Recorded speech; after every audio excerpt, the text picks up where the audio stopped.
네, 시간이 돼서 우리 다 함께 하나님을 예배하도록 하겠습니다. 제가 기도하고 우리 함께 하나님께 예배하도록 하겠습니다.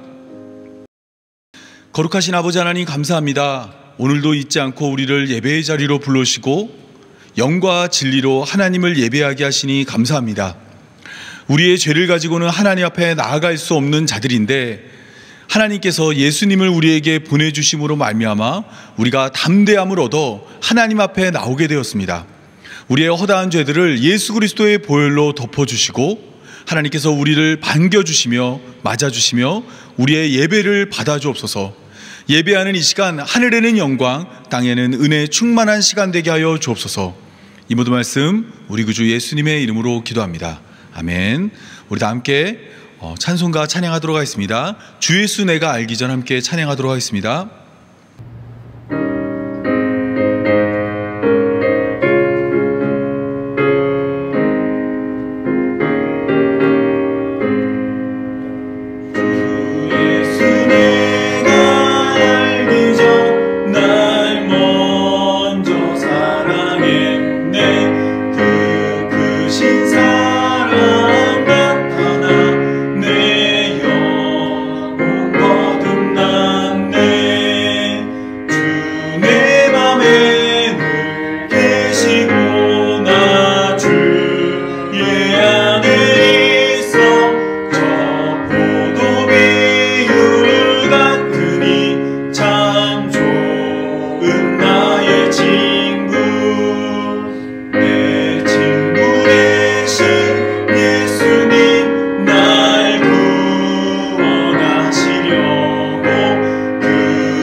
교동문 6번 함께 교독하도록 하겠습니다.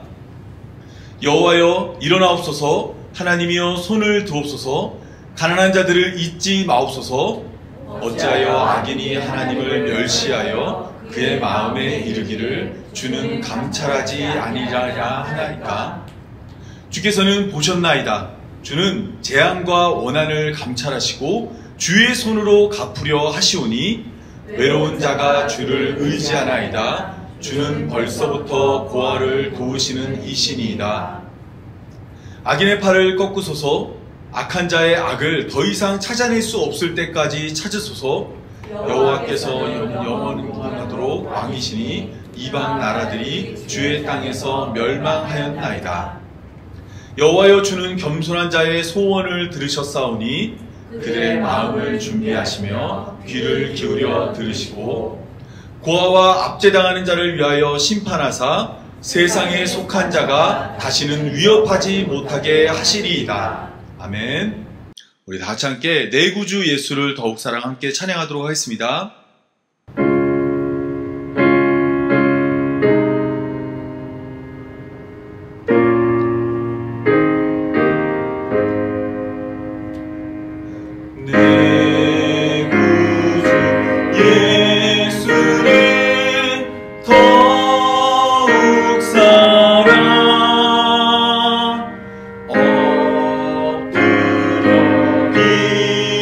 만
세상 떠날 때 찬양하고 숨질 때 비는 말 이것일세 다만 내리는 말 내 구주 예수를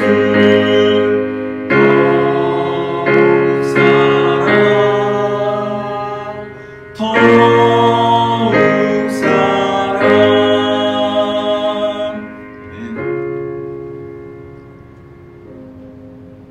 우리는 성경의 영적 존재들을 살펴보고 있는데요. 악한 존재에 대해서도 궁금한 게 많아요. 좋아요. 그러면 사탄과 귀신에 대해 이야기해보죠. 자, 태초부터 시작할게요. 창세기 1장에서 하나님은 어둠과 무질서로부터 아름답고 질서 있는 세상을 창조해 생명을 번성하게 하세요. 그분을 대신해 인간에게 만물을 다스리게 하시고는 7번이나 좋다라고 감탄하시죠. 저도 세상에 그런 좋은 것들이 존재한다고 느낄 때가 종종 있어요. 아름다움, 진실, 사랑, 관대함처럼요. 그런데 창세기 3장에 창조주께 반역하는 한 피조물이 등장합니다. 아직은 왜, 어떻게 반역했는지 나오지 않지만 그의 임무는 하나님이 주신 선한 세상을 망치는 일이죠. 이런 큰일이네요. 네, 이 피조물은 성경에 악으로 묘사된 최초의 존재인데요. 하나님의 선하신 의도를 왜곡해서 세상을 망가뜨리고 어둠과 무질서로 되돌려 놓으려고 합니다. 인간은 이 영적 반란에 가담해 혼돈과 죽음으로 회귀하고 마는데요. 바로 이때부터 인간의 반란과 영적 반란이 서로 엮이기 시작하고 이런 일은 성경 이야기 속에서 끊임없이 반복됩니다. 잠시만요. 이게 다 뱀 한 마리 때문에 일어난 일이라고요? 사실 이야기를 들여다보면 단순한 뱀이 아니라는 단서가 있어요. 에덴 동산이 땅과 하늘 그리고 그 안에 피조물들이 만나는 높은 곳이라는 걸 기억해보세요. 이 뱀이 영적 존재일 수도 있다는 건가요? 네, 창세기 3장이 그렇게 암시하고 후에 다른 성경 저자들이 그걸 뒷받침하는데요.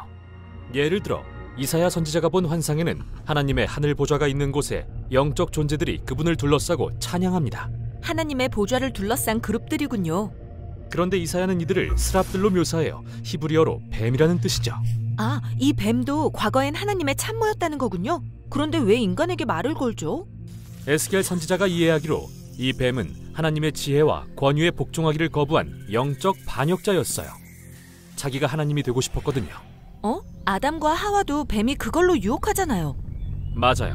인간이 하나님처럼 세상을 다스릴 수 있다고 속이죠. 그들의 지혜로 말이에요. 결국 모두 동산에서 쫓겨나게 되고 하나님은 이 반역자에게 이제 배로 다닐 거라고 말씀하시죠. 그 후엔 어디로 갔나요? 성경 저자들은 이 존재가 인간의 배후에서 분열과 증오를 조장하고 있다는 사실을 암시하는데요. 이 존재를 묘사하는 이미지는 뱀, 용, 전갈, 죽음과 무덤의 왕처럼 여러 가지고 호칭도 유혹하는 자, 악한 자, 그리스어로 참수하던 자를 뜻하는 마귀 등으로 다양하죠. 그 이름이 사탄 아닌가요? 아니요. 사실 사탄은 이름이 아니라 호칭이에요. 그래서 히브리어로는 앞에 정관사를 붙여서 사용하는데 그 의미는 대적하는 자예요.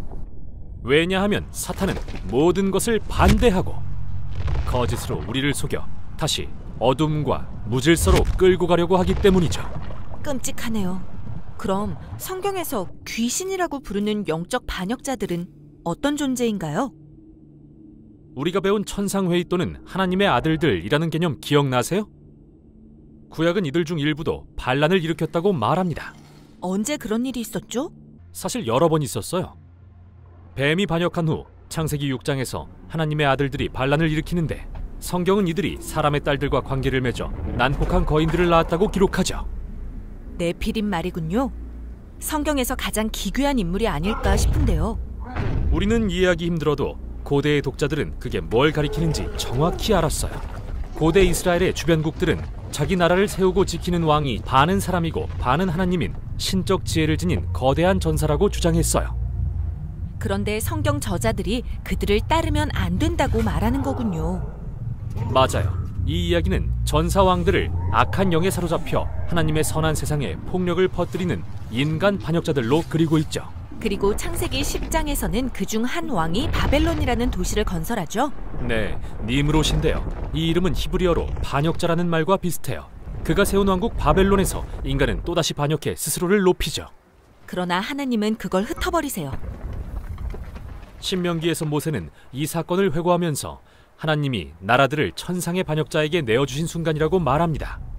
돈, 섹스, 군사력을 숭배하도록 말이죠. 이 하위의 악한 영적 존재를 귀신들로 부른 것도 모세가 처음이에요.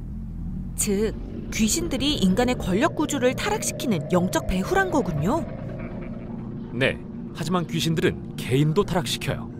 인간의 탐욕과 이기심, 죽음이라는 약점을 이용하고 착취하는 방법으로요.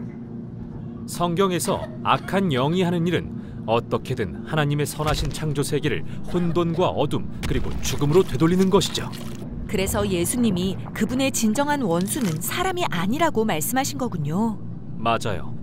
예수님과 초대 제자들은 하나님의 선한 세상에 아픔과 고통이 존재하는 건 세상이 죽음과 악에 사로잡혀 있다는 신호라고 봤어요. 하지만 이게 끝이라고 생각하지도 않았죠?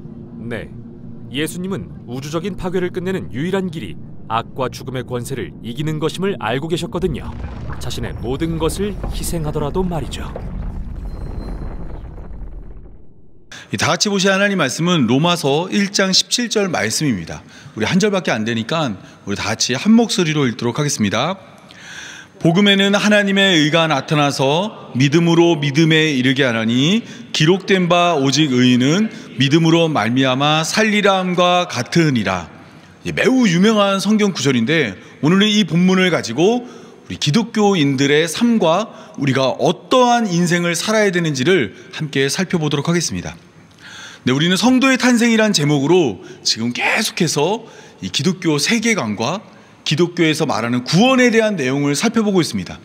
믿음이라는 것은 아는 것에서 시작해야 된다는 것을 시작으로 성경을 통해 하나님을 알아야 되고, 성경은 옛언약과 새언약으로 이루어졌고 그 안에는 옛계명과 새계명이 있는데 하나님이 우리에게 원하는 것은 단 한 가지, 서로 사랑하라는 것도 살펴보았습니다. 그리고 하나님은 이것을 행하는 자를 만들기 위해서 예피조물에서 새피조물로 우리를 이끌고 이것을 알게 된 자는 어둠에서 빛으로 나와 밤에서 낮이 된다는 내용도 살펴보았습니다. 그리고 낮이 된 자는 하나님을 예배할 수 있게 영과 진리 되신 예수님을 통해 하나님께 나아갈 수 있음도 살펴보았습니다. 오늘은 이러한 자가 이 땅 가운데서 어떠한 삶을 살아야 되는지를 함께 살펴보도록 하겠습니다. 창세기 3장을 보면 아담과 하와가 에덴 동산에 살고 있을 때 뱀이 와서 하와를 미혹했고, 하와는 자신이 먹은 선악을 알게 하는 나무의 열매를 남편에게도 주어 먹게 했습니다. 이때 하나님은 범죄한 자들이 있는 곳으로 내려오셨고 그 가운데 뱀에게 가장 먼저 말씀을 하십니다. 이때 하나님이 뱀에게 내린 벌이 있는데 그 벌은 뱀으로 하여금 너는 저주를 받아 배로 이 땅을 기어가는 자가 되게 했다고 말합니다. 우리가 창세기를 공부할 때 나눴던 것처럼 배로 땅을 긴다는 것은 어떤 의미죠? 그렇죠. 저주로 땅에 갇혔다라는 겁니다. 뱀은 어떠한 일이 있어도 이 땅에서 한 발자국도 벗어날 수 없는 자가 되었습니다. 그리고 하나님은 이러한 뱀을 언젠가는 멸하실 건데 그 멸하시겠다는 약속을 창세기 3장 15절에 말씀하였습니다. 오늘 너무 중요한 말씀이니까 우리 함께 다 같이 읽도록 하겠습니다. 다 같이 읽겠습니다. 내가 너로 여자와 원수가 되게 하고 내 후손도 여자의 후손과 원수가 되게 하리니 여자의 후손은 내 머리를 상하게 할 것이요 너는 그의 발꿈치를 상하게 할 것이니라 하시고, 여기 보시면 내가는 하나님이에요. 너는 뱀입니다. 뱀에게 너는 여자와 원수가 되게 한대요. 결론부터 말씀드리면 우리가 이미 살펴봤기 때문에 이게 어떤 건지 아시잖아요. 여기서 말하는 여자는 하와이며 동시에 교회를 말합니다. 뱀은 교회와 원수가 되는 것입니다. 그리고 뱀의 후손도 여자의 후손과 원수가 된다고 말합니다. 여기서 말하는 이 뱀의 후손은 우리가 마태복음이나 이 복음서에서 살펴본 것처럼 자신의 힘으로 구원받으려고 예수님께 나왔던 자들 있죠. 예수님이 그들을 뭐라고 불렀냐면 독사의 자식이라 불렀거든요. 이는 이들이 옛뱀에게 속아서 자신의 힘으로 구원에 이르려 하고 하나님의 은혜로 구원받으려고 하는 자들을 괴롭히는 자들을 말합니다. 따라서 하나님은 내 후손도 여자의 후손과 원수가 된다고 말했어요. 실제로 예수님이 이 뱀의 후손들에게 원수가 되어서 박해를 받는 모습이 이 복음서에 기록이 되어져 있습니다. 그리고 여자의 후손은 뱀의 머리를 상하게 할 것이고 너는 그의 발꿈치를 문다고 말했습니다. 이 뱀은 그 예수님의 발꿈치를 물 거예요. 근데 발꿈치를 문다고 해서 곧장 죽는 것이 아닙니다. 그러나 머리를 상하게 하면 거기서 영원한 심판이 되는 겁니다. 따라서 이 말씀은 예수님이 이 땅에 오심으로 뱀의 머리를 상하게 하고 이러한 과정 가운데 뱀에게 발꿈치를 물리는 일이 일어날 거라고 하나님이 이미 에덴 동산에서부터 이러한 약속을 해주었습니다. 그리고 난 후에 하와를 불렀습니다. 하와가 선악을 알게 하는 나무의 열매를 뱀의 유혹으로 말미암아 먹었잖아요. 그래서 하나님이 여자의 후손에게 하와에게 이와 같이 말씀하십니다. 또 여자에게 이르되 내가 내게 임신하는 고통을 크게 더하리니 내가 수고하고 자식을 낳을 것이며. 하나님은 하와에게 너 이제 앞으로 아이를 낳을 텐데 내가 큰 고통을 받고 또한 수고하여야 그 자식을 낳는다고 말했습니다. 이러한 하와를 향한 하나님의 말씀은 여자의 후손을 주시겠다는 약속 다음에 나온 말입니다. 때문에 에덴 동산 밖으로 쫓겨난 하와는 아담과 동침하여 임신을 하였고 그러던 가운데 첫 번째 아이를 낳게 됐습니다. 이때 하와는 임신하는 큰 고통을 겪었어요. 그리고 수고한 다음에 아이를 낳았습니다. 그 아이를 낳고 난 다음에 딱 보니까 아무리 봐도 이 아이가 여자의 후손 같은 마음이 든 겁니다. 그래서 하와는 이 아이를 낳은 후에 내가 여호와로 말미암아 득남하였다라고 이야기했습니다. 그리고 아들의 이름을 얻었다라는 이름 뜻의 가인으로 이름하였습니다. 이것은 무엇을 얻었다고 생각했냐면 여자의 후손을 얻었다고 생각한 겁니다. 왜 이렇게 볼 수 있냐면 히브리어로 이 본문을 보면 제가 여기 빨간 글씨로 해놓은 부분에 이렇게 이제 알렙이라는 단어가 나오고 저기 빨간 글씨 나오는데 여기에 나와 있는 에트라는 단어가 있는데 이 에트라는 단어는 무엇으로 말미암아라는 뜻이 아니에요. 직접 목적어를 의미하는 단어로서 하나님 앞에 붙어졌습니다. 그러면 하나님을 통해서나 하나님으로 말미암아가 아니라 하나님을이 됩니다. 이 말을 원어 그대로 해석하면 이렇게 돼요. 내가 낳았다 여호와를이 됩니다. 그러니까 하와는 아이를 낳은 후에 뭐라고 외쳤냐면 나는 낳았다 여호와를 이렇게 말한 거예요. 이거를 이제 우리 성경을 번역하시는 분들이 이 번역을 하다 보니까 하와가 하나님을 낳았다는 것이 말이 안 되잖아요. 그래서 요 에트라는 단어를 무엇을 통하여 와 같은 말로 바꿔서 내가 여호와로 말미암아 득남하였다 얻었다라고 번역을 한 거지만 원래의 의미는 문맥을 따라서 살펴보면 하와는 자신이 아들을 낳고 그 아들의 이름을 가인이라 하며 내가 낳았다 여호와를이라고 말한 것입니다. 그런데 가인은 여자의 후손이 아니었습니다. 가인의 직업은 농부였어요. 그의 아버지였던 아담과 다르지 않은 땅을 섬기는 자였습니다. 그래서 하와는 다시 한번 아들을 낳은 후에 그 아들의 이름을 아벨이라고 이름했습니다. 여기서 말하는 아벨은 전도서에 나오는 헛되니 모든 것이 헛되도다의 그 헛되도다와 같은 단어를 사용해서 내가 아들을 낳았는데 이 아들이 결국 헛되다라는 말을 한 것입니다. 즉 하와는 나의 힘으로 뱀의 머리를 상하게 할 여자의 후손을 낳은 줄 알았습니다. 그런데 결국 그 아이를 길러보고 그 아이를 바라보니까 자신의 힘으로 낳은 이 아이는 여자의 후손이 아니었던 것입니다. 따라서 사람이란 존재는 하나님의 능력을 의지해서 뱀의 머리를 상하게 할 여자의 후손을 얻어야 합니다. 그래서 가인과 아벨은 각각 자신의 직업을 따라서 하나님께 제사를 드렸습니다. 그런데 하나님이 가인의 제사는 외면하고 아벨의 제사만 받아주었습니다. 이 모습에 화가 난 가인은 동생 아벨을 쳐서 죽였습니다. 이로 말미암아 가인은 하나님께 저주를 받아 땅에서 유리하는 자가 된다고 말했습니다.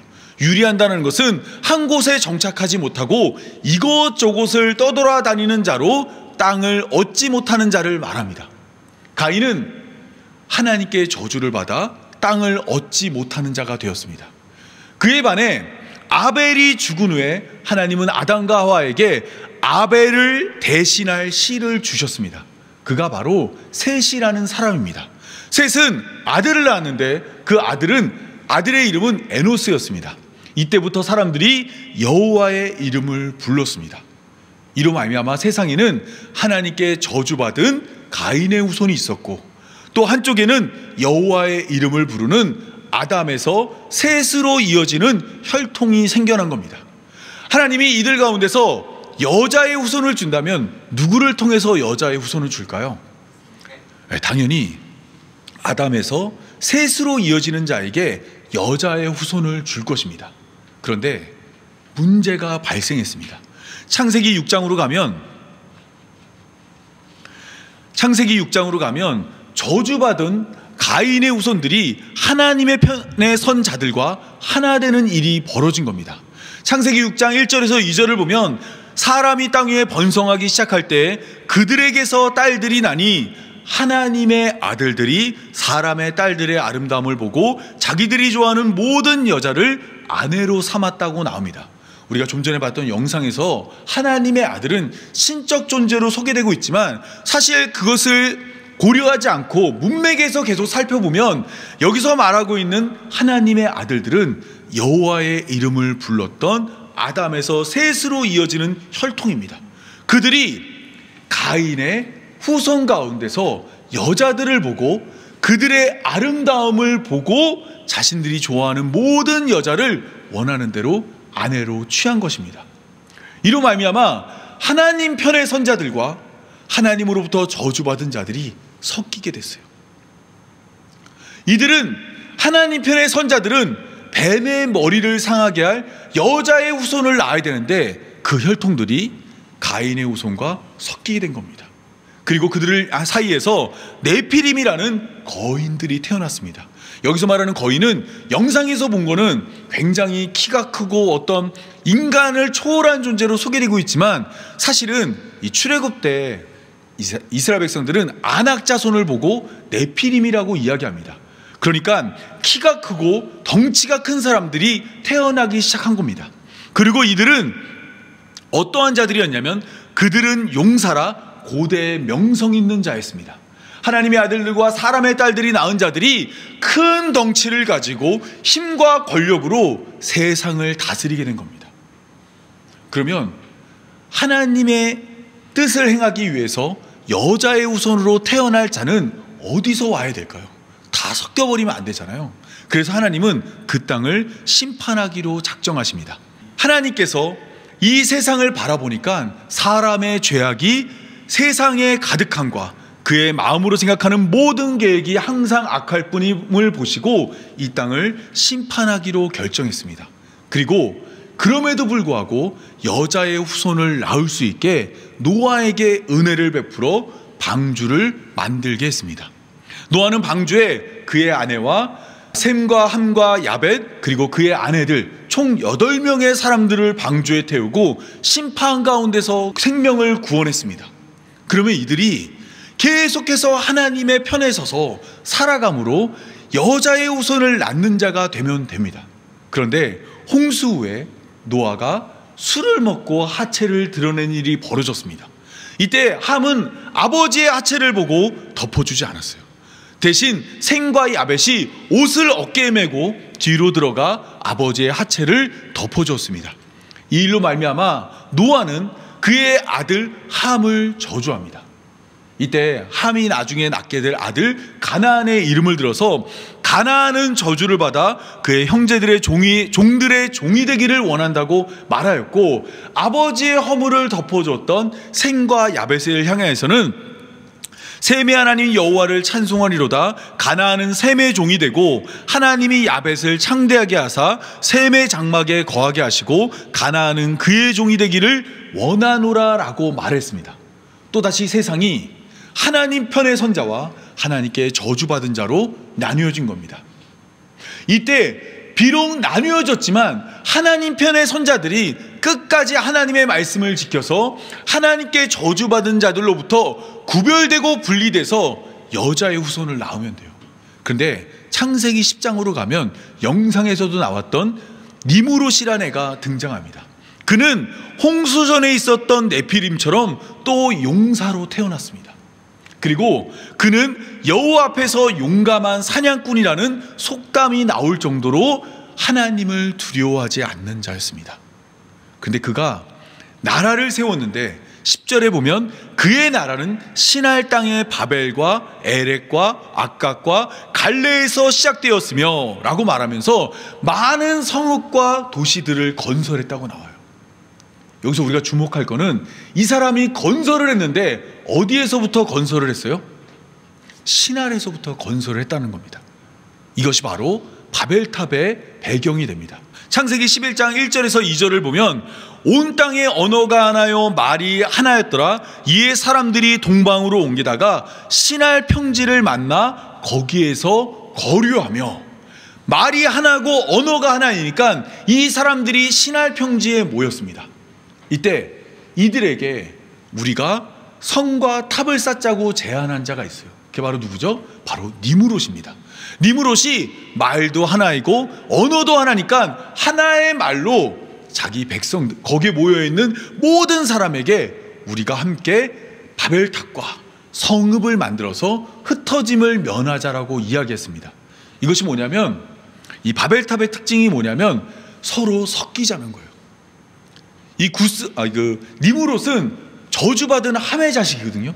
그 저주받은 함의 자손이 셈과 야벳이라는 하나님 편에 서서 하나님께 축복받은 자들에게 하나의 언어와 하나의 말로 우리가 이제 한 성을 만들고 함께 살자고 이야기한 겁니다. 하나님은 이것을 막기 위해 이 땅에 내려오셨고 그들의 언어를 혼잡케 해서 거기에 모인 자들을 다 흩어버리셨습니다.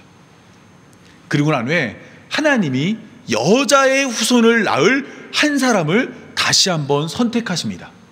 아담 이후에 범죄한 자들을 심판하며 노아를 선택했던 것처럼 노아 이후에 다시 이 세상이 범죄하니까 하나가 돼서 하나님의 여자의 후손을 낳을 자가 나오지 않으니까 하나님이 다 흩어버리고 한 사람을 선택했어요. 그가 바로 누구냐면 아브라함입니다. 하나님은 아브라함을 부르셨습니다. 어디서 불렀냐면 이 갈대아 우르라는 곳에서 아브라함을 불렀고, 아브라함이 계속해서 오던 가운데 하란 땅에 멈춰 있을 때 하나님이 창세기 12장 1절에서 다시 한번 아브라함을 부르며 이렇게 말씀하십니다. 여호와께서 아브라함에게 이르시되 너는 너의 고향과 친척과 아버지의 집을 떠나 내가 내게 보여줄 곳으로 가라. 하나님은 저주받은 자들로 가득 차 있는 세상에서 아브라함을 불러냅니다. 그때 조건이 너는 너의 고향과 친척과 아버지의 집을 떠나라는 거예요. 이것은 저주받은 자들 가운데서 하나님의 뜻을 행하는 자로 구별되고 분리되라는 것입니다.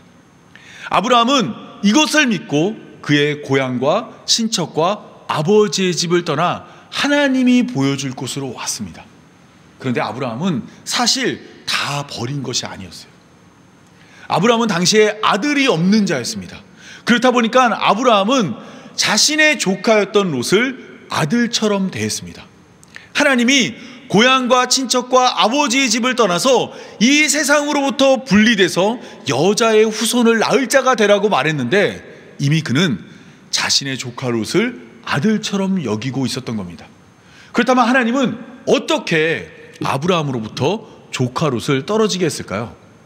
창세기 13장을 보면 하나님이 아브라함과 그의 조카 롯을 모두 부자로 만들었습니다. 그들에게 복을 주어서 아브라함도 부자가 되고 조카 롯도 부자가 되었습니다. 그러자 이 창세기 13장 6절을 보면 그 땅이 그들이 동거하게 넉넉하지 못하였으니 이는 그들의 소유가 많아서 동거할 수 없음이러라. 때문에 아브라함의 목자들과 조카 롯의 목자들이 다투게 됐어요. 그래서 아브라함이 아주 큰 결심을 내립니다. 그의 조카 롯을 부른 다음에 내 앞에 온 땅이 있지 아니하냐 나를 떠나가라. 내가 좌하면 나는 우하고 내가 우하면 나는 좌하겠다 말하며 드디어 아브라함이 그의 아들 같은 조카 롯을 떠나보냈습니다. 그러면 이제 아브라함에게는 자식이 없어요. 이제 아브라함은 하나님의 뜻을 따라 기다려 여자의 후손을 낳으면 됩니다. 그렇게 기다리고 있던 아브라함에게 하나님이 나타났습니다. 하나님이 나타나서 나는 내 방패요 너의 지극히 큰 상급이라고 이야기했어요. 상급이란 이야기를 아브라함이 듣자마자 아브라함이 하나님께 말을 합니다. 주 여호와여 무엇을 내게 주시려나이까? 나는 자식이 없사오니 나의 상속자는 이 다메섹 사람 엘리에셀이니이다. 여기서 말하는 다메섹 사람 엘리에셀은 아브라함의 집에서 일하는 종입니다. 고대 근동 사회에서는 자식이 없는 자는 그들의 종 가운데 한 명을 상속자로 삼을 수가 있었어요. 아브라함은 그를 상속자로 삼고 싶지 않았지만 자식이 없기 때문에 하나님에게 이렇게 이야기를 했습니다. 이때 하나님은 그 사람이 내 상속자가 아니라 내 몸에서 날 자가 내 상속자가 될 거라고 말했습니다. 그러면서 하나님은 아브라함을 데리고 나와서 하늘을 바라보게 했어요. 거기에는 무별이 쏟아질 정도로 많이 있었습니다. 그러면서 하나님이 아브라함에게 이러한 약속을 하십니다. 하늘을 우러러 무별을 셀 수 있나 보라. 또 그에게 이르되 내 자손이 이와 같으리라. 이것은 하나님이 자식을 준다는 거예요? 주지 않는다는 거예요? 준다는 거죠. 그러면 무별을 보여준 다음에 이런 약속을 했잖아요. 많은 별들을 보여주고, 그러면 많이 준다는 거예요? 적게 준다는 거예요? 많이 준다는 거죠. 그런데 갈라디아서 3장 16절을 보니까 바울이 이 구절을 읽고 이상함을 느꼈습니다. 어떤 이상함이냐면 이 약속들은 아브라함과 그 자손에게 말씀하신 것인데 여럿을 가리켜 그 자손들이라 하지 아니하시고 오직 한 사람을 가리켜 내 자손이라 하셨으니 곧 그리스도라고 이야기한 거예요. 무별을 보여준 다음에 소개되고 있는 하나님의 말씀은 내가 이와 같이 너에게 많은 자손을 주겠다 말하지 않았습니다. 내가 이와 같이 내 자손이 이와 같으리라고 말했어요. 바울은 이것이 아브라함에게 주어진 예수님을 향한 약속이라고 보았던 것입니다. 그렇다면 아브라함은 창세기 15장에서 하나님으로부터 무슨 약속을 들은 거예요? 예수님 주심에 대한 약속을 들은 겁니다. 사실 창세기 15장 1절 다시 한번 봐보세요. 나는 내 방패요 너의 지극히 큰 상급이라 그랬죠. 이것을 아브라함은 오해했어요. 어떻게 오해했냐면 상급이란 소리에 하나님은 나에게 상을 주시는 분이라고 생각한 겁니다. 그런데 하나님은 처음부터 아브라함에게 뭐라고 했냐면 내가 너를 지키는 방패고 내가 너의 큰 상급이라고 이야기한 거예요. 하나님은 상을 주는 게 아니라 너의 상은 나라고 이야기한 겁니다. 그런데 지금 아브라함은 착각하고 하나님께 상을 달라고 말한 거예요. 사실 이런 모습은 오늘도 너무 많이 나타납니다. 하나님은 자신을 우리에게 주시는 분입니다. 그럼에도 불구하고 많은 사람들이 하나님을 상 주시는 분으로 여겨서 하나님의 주머니 속에 있거나 하나님의 손에 든 몇 가지를 얻어내기 위해서 열심히 강구하고 있어요. 그러나 하나님은 우리에게 무언가를 주실 때 적당히 10개 중에 하나 아니면 내 주머니 속에서 손에 잡히는 무언가를 주시는 분이 아닙니다. 하나님은 자기 자신을 우리에게 큰 상급으로 주시는 분이라는 것입니다. 그러면 하나님의 이러한 소리를 들었다면 아브라함은 큰 은혜를 받은 거죠. 그리고 무뼈를 보여주면서 이러한 약속을 했기 때문에 아브라함은 하나님의 약속을 기다려야 합니다. 그런데 창세기 16장 바로 한 장만 딱 넘어가면 아브라함의 아내가 아브라함에게 나와서 그럽니다. 이러한 얘기를 합니다. 아브라함의 아내 사레는 출산하지 못하였고 그에게 한 여종이 있으니 애굽 사람이여 이름은 하갈이라. 사레가 아브라함에게 이르되 여호와께서 내 출산을 허락하지 아니하셨으니 원하건대 내 여종에게 들어가라. 내가 혹 그로 말미암아 자녀를 얻을까 하노라 하매 아브라함이 사레의 말을 들으니라. 하나님의 약속에도 불구하고 아브라함은 아내가 자신의 여종을 데려와서 이 여자와 동침해서 자식을 낳으라고 하니까 하나님의 약속을 잊어버리고 아내의 말을 듣고 여종 하갈과 동침하여 이스마엘을 낳았습니다. 이 모습은 사실 창세기 3장이 소개하고 있는 아담이 선악과를 먹는 모습과 똑같습니다. 뱀의 유혹을 받은 하와가 선악과를 가져와서 남편에게 주고 아담이 그것을 먹은 것처럼 아브라함도 여종 하갈을 데려온 사라의 말을 듣고 이 하갈과 동침하여 이스마엘을 낳은 겁니다. 이때 아브라함은 이스마엘을 얻고 기뻤습니다. 그리고 이스마엘로 만족했습니다. 그렇게 되면 이제 우리가 잊지 말아야 될 이야기가 있죠. 여자의 후손이 와야 되거든요. 근데 그 자리에 이스마엘이 들어가 버린 겁니다. 때문에 하나님은 창세기 17장에서 아브라함에게 생식기의 표피를 자르라는 언약의 표징을 허락하고 아브라함에게 다시 한번 약속합니다. 내가 너에게 아들을 줄 거니까 그때까지 기다리라고 이야기했습니다. 하나님은 이때를 언제로 잡았냐면 아브라함의 아내 사레가 여성의 생리가 끊어져서 도저히 자신의 힘으로는 아이를 낳을 수 없고 아브라함은 100세라는 나이로 인해 아이를 낳지 못할 때까지 기다리신 거예요. 그리고 난 다음에 아브라함이 100세가 되었을 때 도저히 사람의 힘과 능력으로는 아이를 낳을 수 없는 그때 아브라함에게 이삭을 허락하였습니다. 그 모습이 창세기 21장 1절에서 2절에 나오는데 이렇게 기록되어 있습니다. 여호와께서 말씀하신 대로 사라를 돌보셨고 여호와께서 말씀하신 대로 사라에게 행하셨으므로 하나님이 약속을 지키셨죠. 사라가 임신하고 하나님이 말씀하신 시기가 되어 노년의 아브라함에게 아들을 낳은 것입니다. 하나님이 약속을 지켜서 아들을 좇자는 것에 초점을 맞춰 이삭이 태어난 거예요. 이처럼 여자의 후손은 사람의 힘과 능력으로 오는 것이 아니라 하나님의 은혜로 하나님이 말씀을 지켜 우리에게 오는 것임을 이와 같이 말한 것입니다. 그렇다면 아브라함의 아들 이삭은 어땠을까요? 아브라함의 아들 이삭은 나이가 40세에 결혼했습니다. 40에 결혼했는데 그의 아내 리브가가 임신하지 못하는 겁니다. 그래서 아브라함의 아들 이삭은 창세기 25장 21절에서 이삭이 그의 아내가 임신하지 못함으로 그를 위하여 여호와께 간구하매 여호와께서 그의 간구를 들으셨으므로 그의 아내 리브가가 임신하게 됩니다. 이때가 몇 살이냐면 40세에 결혼해서 60세에 아이를 낳게 되었습니다.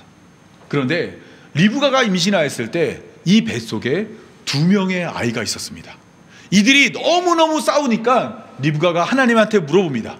하나님, 뱃속의 아이가 자꾸 싸웁니다.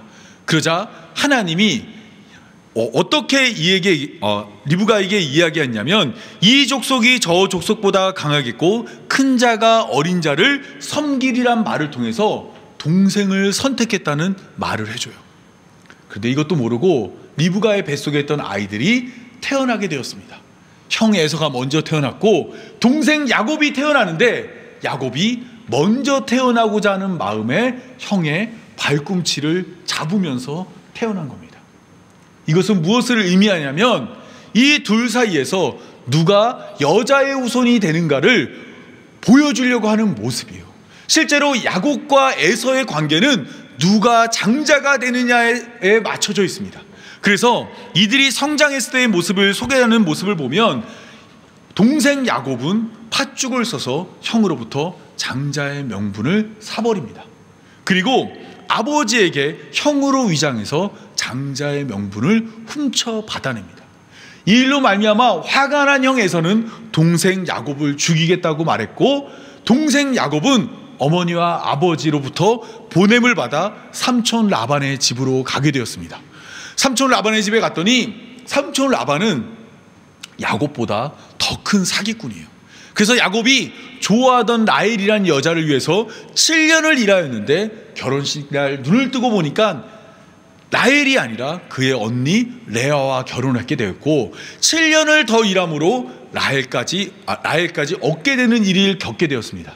그런데 이때 야곱은 아이를 낳는 과정 가운데 이 많은 우여곡절을 겪게 됩니다. 그의 첫 번째 아내였던 레아는 아이를 잘 낳았어요. 그런데 그가 사랑했던 라헬은 아이를 낳지 못했습니다. 그래서 라헬은 그의 여종 비라를 자신의 남편에게 주었어요. 이거 예전에 누가 했던 일이죠?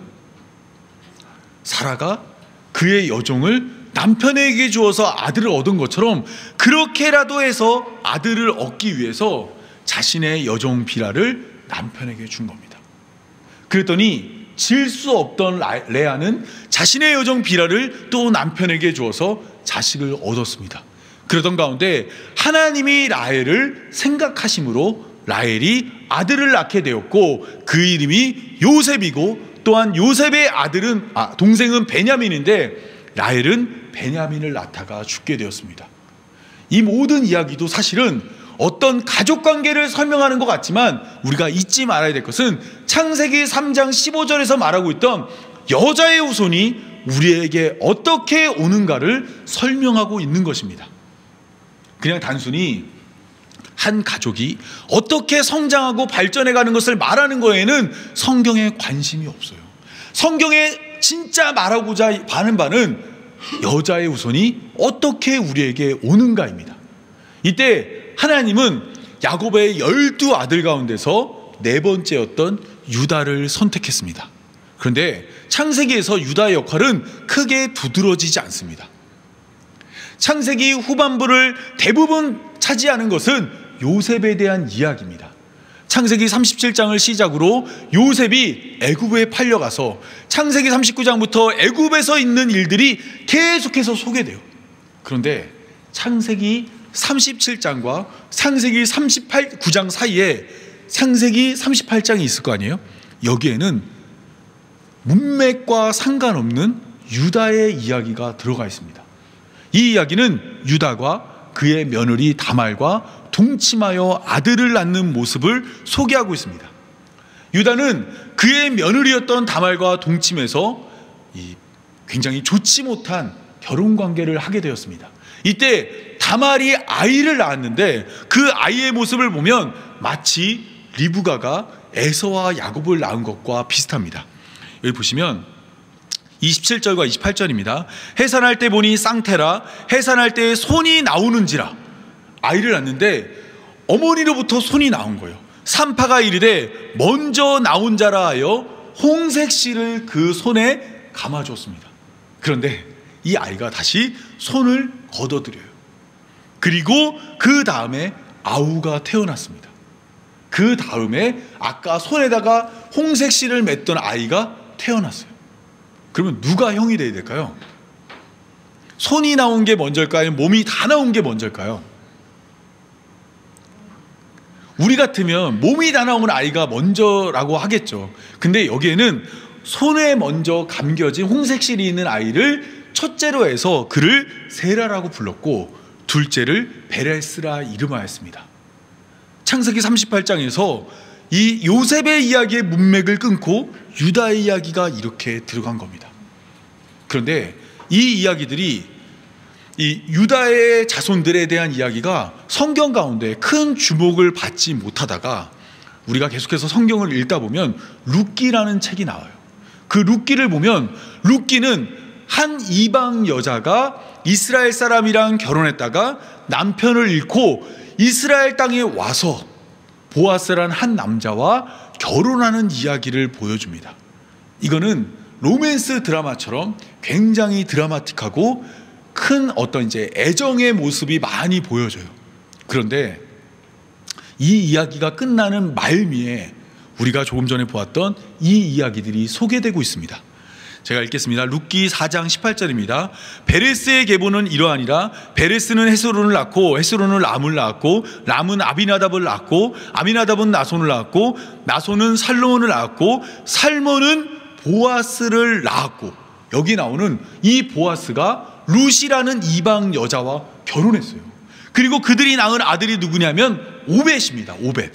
그리고 오벳이 이새를 낳았고, 이새가 누구를 낳았냐면 다윗을 낳은 거예요. 지금 잘 보시면 이 성경의 역사가 계속해서 여자의 후손이라는 예수 그리스도를 향해 계속해서 연결되는 겁니다. 이러한 흐름 속에서 이 오벳이 이새를 낳고 이새가 다윗을 낳았는데, 다윗도 결국에는 누구를 낳을까요? 여자의 후손을 낳을 자로 하나님이 그를 선택한 겁니다. 그래서 하나님은 사무엘하 7장 12절에서 13절을 통해 다윗에게 이와 같은 약속을 하고 있습니다. 내 수완이 차서 내 조상들과 함께 누울 때에 내가 내 몸에서 날 내 씨를 내 뒤에 세워 그의 나라를 견고하게 하리라. 그는 내 이름을 위하여 집을 건축할 것이요 나는 그의 나라 왕위를 영원히 견고하게 하리라. 여러분, 이 말씀을 보면, 잘 보시면 다윗의 씨가 이 땅에 와서 영원히 견고한 나라를 만든다고 합니다. 이때 그가 하는 일이 뭐냐면 그가 내 집을 세운다 그랬어요. 다윗의 씨가 와서 하나님의 집을 세운다고 말했습니다. 사람들은 이것을 누구라고 생각했을까요? 솔로몬이라고 생각했습니다. 솔로몬이 다윗의 씨로 태어나서 지혜가 엄청 높았고 그는 여호와의 성전을 지었기 때문입니다. 하지만 이사야서 7장 14절에는 여자의 후손이 되는 조건이 제시됩니다. 그 조건은 무엇이냐면 보라, 처녀가 잉태하여 아들을 낳을 것이요 그의 이름은 임마누엘이라. 여자의 후손으로 태어나기 위해서는 처녀가 잉태를 해야 됩니다. 남자와 동침해서 낳은 아이는 여자의 후손이 될 수 없는 것입니다. 따라서 솔로몬을 비롯한 성경에 나와 있는 모든 사람은 남자와 동침해서 낳은 자들로 그들은 그 누구도 여자의 후손이 될 수 없습니다. 구원자처럼 소개되고 있는 이만이나 정명석이나 문선명이나 다 이들은 남자와 여자의 동침으로 태어난 자로 이들은 하나님의 뜻을 따라 우리에게 보내주는 메시아일 수가 없습니다.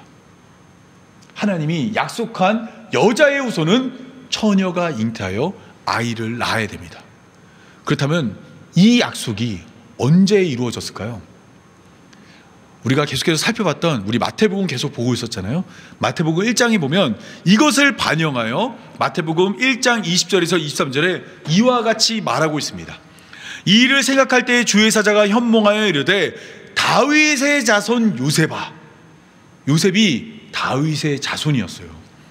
내 아내 마리아되 이르기를 무서워하지 말라. 그에게 잉태된 자는 성령으로 된 것이라. 뭐냐면 남자와 동침해서 임신한 게 아니라 성령으로 잉태되어서 아이를 가지게 됐다고 말한 겁니다.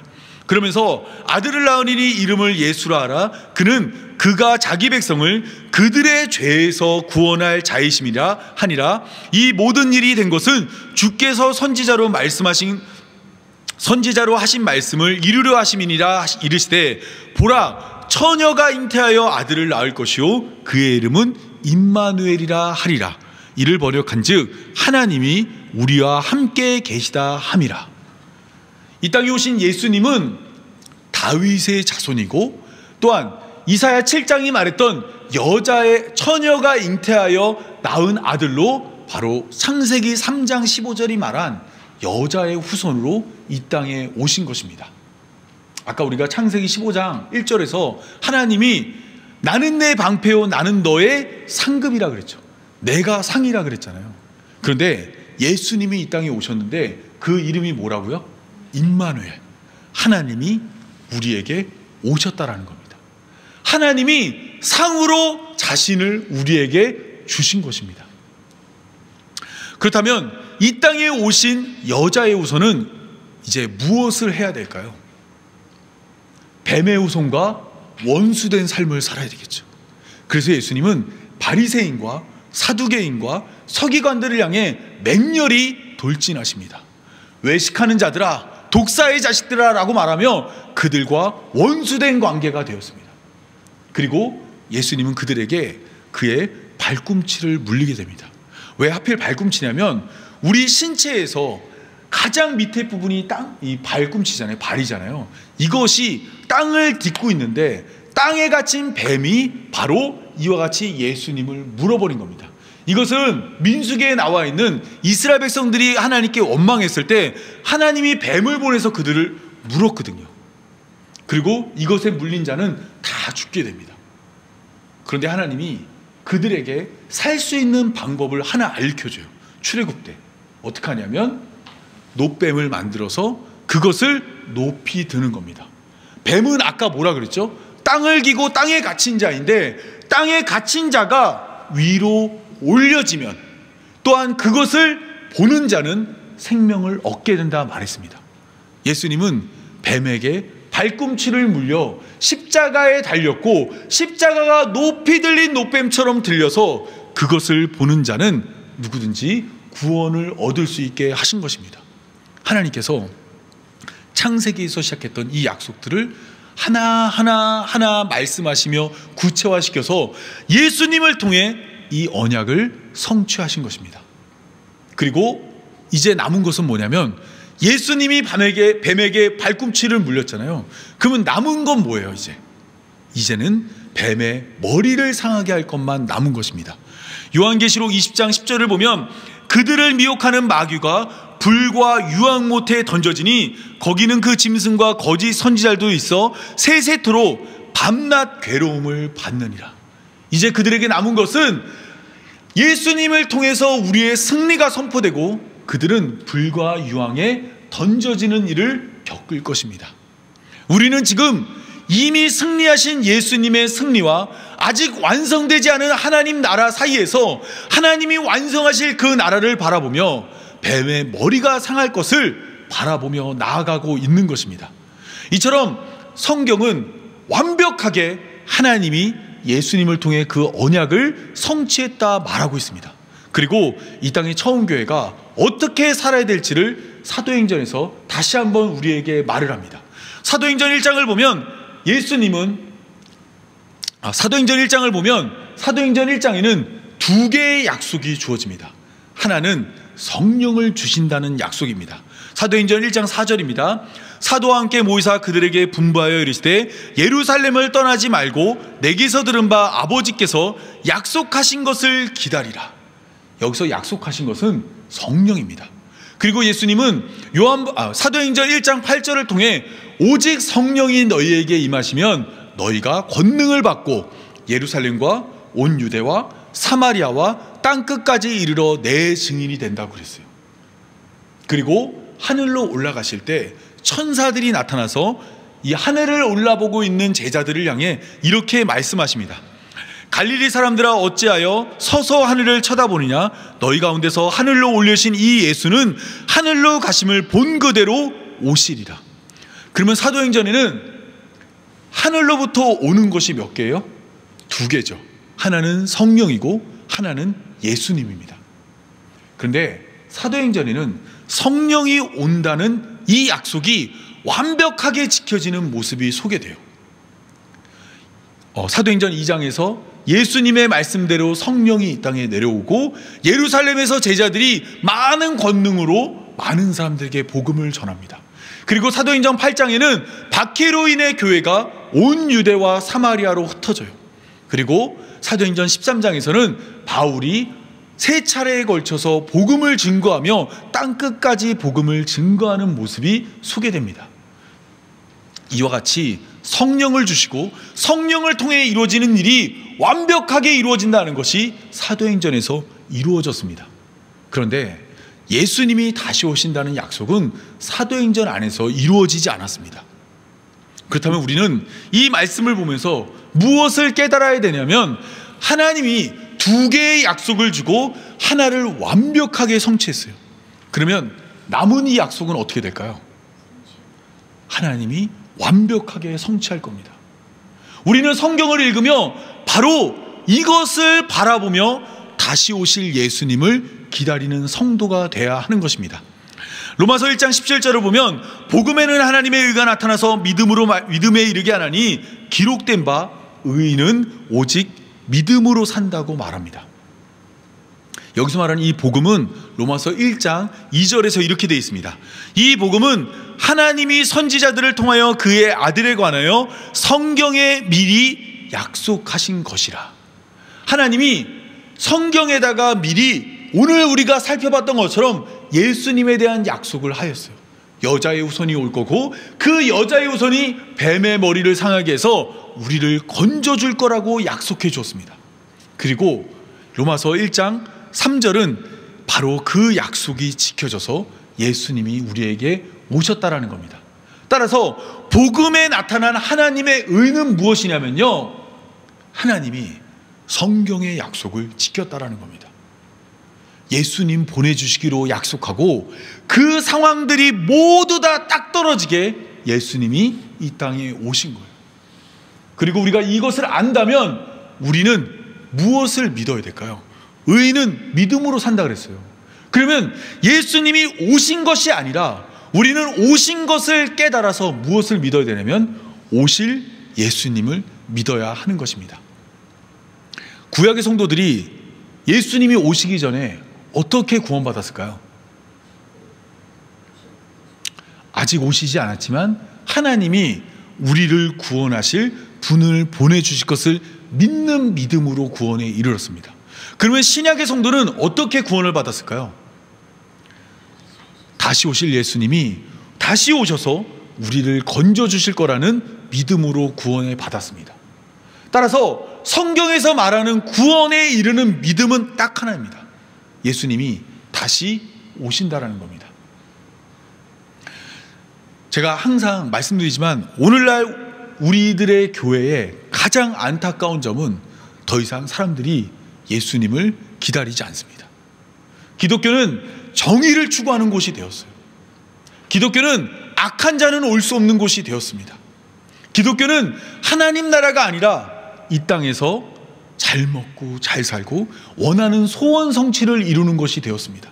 그러나 성경이 계속해서 말하고 있는 바는 예수님이 다시 오신다는 것이고 우리가 그것을 믿으며 살아야 하는 것입니다. 이 땅의 처음 교회가 자신의 것을 이웃과 막 나누었던 것은 다시 오실 예수님을 기다리는 그 믿음 때문에 그렇게 된 거예요. 여러분, 우리는 오늘이 지나면 내일이 올 거라는 믿음 안에서 살고 있습니다. 오늘 해가 지더라도 내일 다시 해가 뜬다는 것을 굳게 믿고 있어요. 왜냐하면 지금까지 우리가 살아온 날 중에 그렇지 않은 적이 한 번도 없었기 때문에 그럽니다. 마찬가지로 성경에서 하나님은 우리에게 약속한 모든 것을 지켜서 예수님을 보내주셨습니다. 그렇다면 우리는 다시 오실 예수님에 관한 내용도 믿으며 살아야 하는 것입니다. 여기에서 하루의 양식이 아니라 1년, 10년, 100년 먹을 것을 저축하고 남에게 베풀기보다는 주머니에 쌓아놓는 어리석은 일을 해서는 안 됩니다. 뿐만 아니라 오늘 우리는 여기가 타는 불에 없어질 세상이라는 마음으로 하나님 나라를 바라봐야 돼요.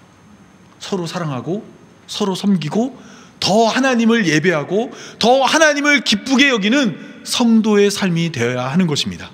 따라서 우리는 바울이 말하는 이 말씀에 귀를 기울여야 됩니다.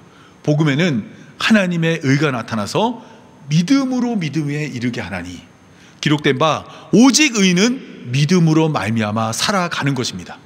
예수님을 믿는 믿음으로 다시 오실 예수님이 오는 날까지 굳게 그 믿음을 붙들고 살아가는 교회로 부름받은 성도의 삶이 되기 바라며 제가 기도함으로 말씀 맺도록 하겠습니다. 기도하겠습니다. 하나님 아버지, 감사합니다. 많은 사람들이 다시 오실 예수님을 기다리지 않고 하나님 나라를 바라보지 않고 고개를 숙인 채 오늘만을 생각하며 또한 이 땅만을 바라보며 살아가고 있습니다. 하나님, 그러나 약속을 반드시 지키는 하나님을 우리가 믿사오니 약속대로 속히 예수 그리스도를 보내주시고 예수님과 함께하는 그날이 우리에게 임하게 하여 주옵소서. 지금은 너무나 많은 것들이 부조리하고 너무나 많은 것들이 부족하며 우리 눈에 많은 것들이 문제로 보이고 있습니다.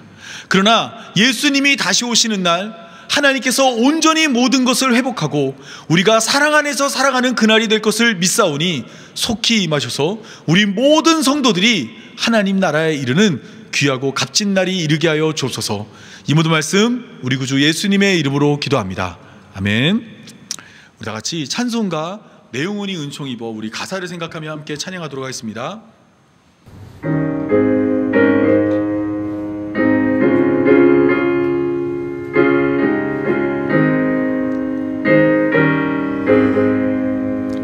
내 영혼이 은총 입어 중한 죄짐 얻고 보니 슬픔 많은 이 세상도 천국으로 화하도다.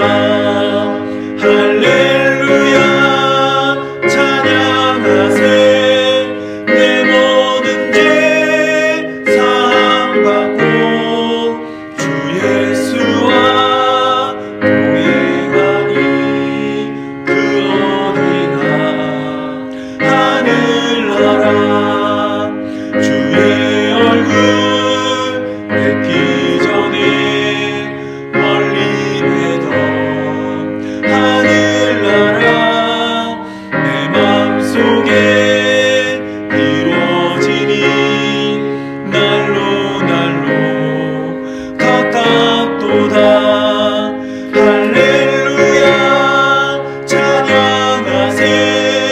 내 모든 죄 사함받고 주 예수와 동행하니 그 어디나 하늘나라.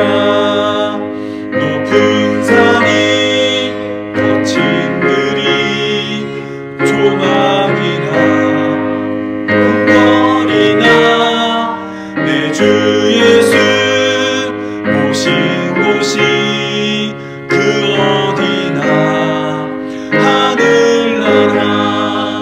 할렐루야 찬양하세. 내 모든 죄 사함받고 주 예수와 동행하니 그 어디나 하늘나라. 아멘. 네, 우리 축도로 예배를 마치겠습니다.